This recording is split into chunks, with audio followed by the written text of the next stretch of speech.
जी सभी साथियों को, मैं आपका दोस्त आपका मित्र जितेंद्र मान। आप हमारे फार्म पर जो अंजीर लगा रखी थी उसमें पानी दिया गया है और बुगले अपना मस्ती कर रहे हैं अपना पानी में, और साथ के साथ हल्दी में भी आज पानी दिया जाएगा। ये तो फील्ड का कार्य चल रहा है यहाँ पे, और कुछ नड़ाई पुताई का कार्य चल रहा है मटर के खेतों में। जो आज वीडियो का दूसरा मकसद है, ये एक्चुअली क्या है, हम बाग भी लगा लेते हैं किसी भी चीज़ का, नींबू हो चाहे अमरूद हो, मौसमी हो, किन्नू, आड़ू, नाशपाती। पर कई बार जो मार्केट होती है वो किसान के हाथ में नहीं होती। मार्केट कई बार इतना ड्रॉप कर जाती है, भी रेट इतने डाउन आ जाते हैं। जैसे अमरूद की भी बात करें, अमरूद भी 10 रुपये, 15 रुपये, 20 रुपये, 25 रुपये तक पिटना स्टार्ट हो जाता है। तो उन दिनों में हम अपनी चीज़ों का क्या करना चाहिए? जैसे कि अब हमने ये समस्या फेस करी थी हमारे नींबू का, कुम्भकाट नींबू। कुम्भकाट नींबू की जो वैरायटी है वो सर्दियों में आती है। उसकी प्रोडक्शन तो बहुत ज़्यादा होती है। प्रोडक्शन तो ये मान के चलो इतने ही पौधे पे पत्ते होंगे, इतना ही फल होगा। पर उसकी जब मार्केट में लेके जाते हैं, रेट बिकता है 8 रुपये, 10 रुपये, 15 रुपये, 20 रुपये। तो उसका विकल्प क्या है भाई? उसका क्या विकल्प कर सकते हैं, क्या रास्ता निकाल सकते हैं भाई? उसके लिए हमने इस बार अचार बनाया अपना फार्म का। कुम्भकाट का ये अचार है जो ये हमने अचार बनाया, कुम्भकाट नींबू का अचार बनाया। इसका हम की बार ये देखेंगे भी इसकी कितनी सेल्फ लाइफ है, ये नींबू का अचार कितने दिन में रुकता है और कितने दिन में तैयार होता है खाने के लिए।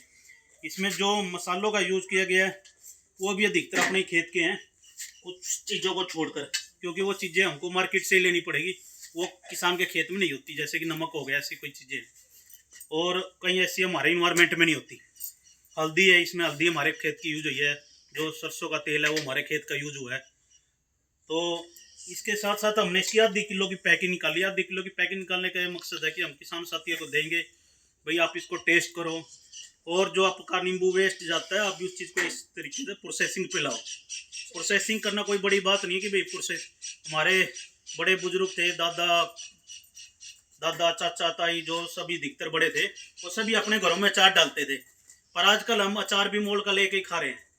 तो अचार एक अच्छा विकल्प हमारी फसलों के लिए कि भाई हम उसका अचार डाल सकते हैं।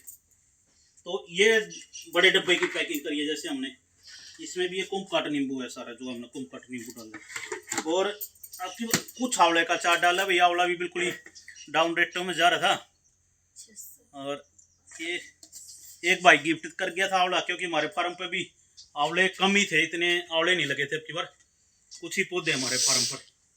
तो ये तो अपना इधर का हो गया। इसके साथ साथ जो हमने डब्बों की पैकिंग कर रखी है आपको वो भी दिखा दें।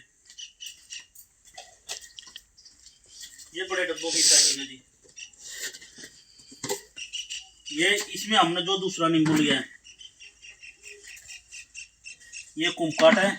ये मोटे गलगल बोल देते हैं भाई। गलगल भी इतना जबरदस्त नींबू है, यदि घर में एक नींबू रख ले वही पूरे घर का काम करता है भाई नींबू।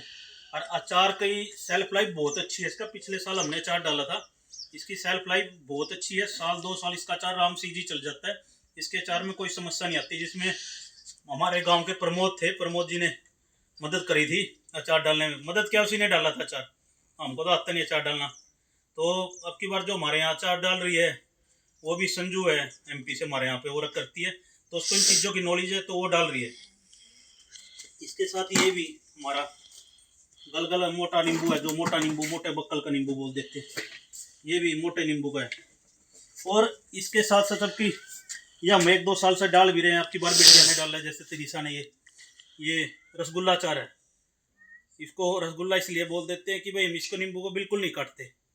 इसका जो साइज है ना, बिल्कुल ये बिल्कुल रसगुल्ले की तरह होता है, और ये नीचे रस भरा होता है ये उल्टा। इसमें हम नमक है, खाली नमक और नींबू, 2 ही चीज़ डाली है। तीसरी चीज़ हमने इसमें डाली। तीसरी जो चौथी चीज़ें होंगी वो स्वाद अनुसार उसका रेशो आप जैसे डालना चाहो इसमें डाल सको। ये भी इसके रसगुल्ला अचार के डब्बे। इसमें क्या होता है, सिर्फ नमक डालकर इसको धूप में रख दिया जाता है, और ये अपना 2-3 महीने में ये तैयार हो जाता है। तो मेरा सभी साथियों से ये वीडियो बनाने का ही मकसद है कि अपनी चीज़ों को फार्म की वेस्ट ना जाने दो। जो भी आपकी चीज़ है उसको प्रोसेस करो, और जब तक किसान प्रोसेसिंग में नहीं आएगा, वो किसी भी चीज़ की खेती कर लो, किसी भी तरह की खेती कर लो, वो एक व्यापारी नहीं बन सकता। व्यापारी बनने के लिए हमें प्रोसेसिंग पे जाना जरूरी है। और सभी साथियों से निवेदन है, जो भी साथी प्रोसेसिंग कर रहे हैं तो अपने साथियों को अच्छे से गाइड करें और अच्छे से ज्ञान दें, ताकि आगे आगे साथी बढ़ सके। तो हमारा सभी से, आप सभी से बहुत बहुत धन्यवाद। जय हिंद।